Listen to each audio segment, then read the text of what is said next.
Ed Randazzo, you have come up with your own top 10 list. Yes, I have. I'm anxious to hear about it. 10 things you don't want to hear from your legislator. Yes, and actually there's a 5-way tie for 10th. Oh, good.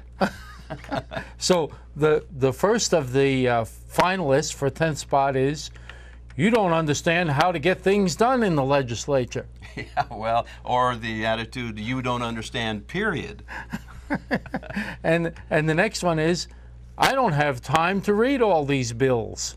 Well, they have time to write all those bills. You'll love this one. That wasn't a tax, it was an investment. Give me a break. That's just a revenue enhancement. It's a tax. How about, I voted for it for the children. Oh, God save the Queen and the children. Actually, this is one of my real favorites, even though it's in 10th spot. It's, at the end of the day, we have to govern. Well, I would just say at the end of your term, you might not have to govern.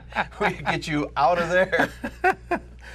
Something we heard not long ago at a Cracker Barrel from actually a friendly legislator. Now, is this still the number 10? No, we're moving into number 9 now. Okay, all right. Number 9 is, I get too much email from my constituents. Oh, Lord, yeah. Too much input is never a good thing when you have your mind made up. How about this one? I'm really with you on this, but the pressure is getting great.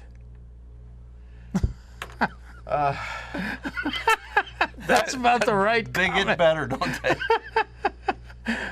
This one strikes fear into my heart. We should extend the legislative session. Oh, good Lord. Well, moving right along. How about this one? It's number 6. The governor is not the supreme being. Well, you know, you might think we're kidding, but one of our state legislators, a sitting state senator, has actually referred to the governor, Governor Dugard, as the supreme being. Not one of the things you want to hear from your legislator. I think you might consider this kind of pointed toward, they might point this toward you. Number 5 is, I hate legislative report cards. I bet they do, especially when it holds them accountable. And when they're misbehaving with our tax dollars, why shouldn't they get a grade? Well, and sometimes it prompts number 4, which is, did I vote for that? And you might think he's kidding about that, but I've actually had a conversation with a state representative on 3 separate tax increases totaling over $100 million, and he didn't think he voted for them. Oh. And he was a yes on every one of them. God, oh. Number 3, I get along with my colleagues. Translation? Well, moving right along to, we're down to number what? Number 2. Number 2? Number 2 is, All right. we can't just vote against all taxes, can we? And number 1. The number 1, The thing you least want to hear from your legislators. there's a party platform? Well, it is a sad statement on the state of politics in South Dakota.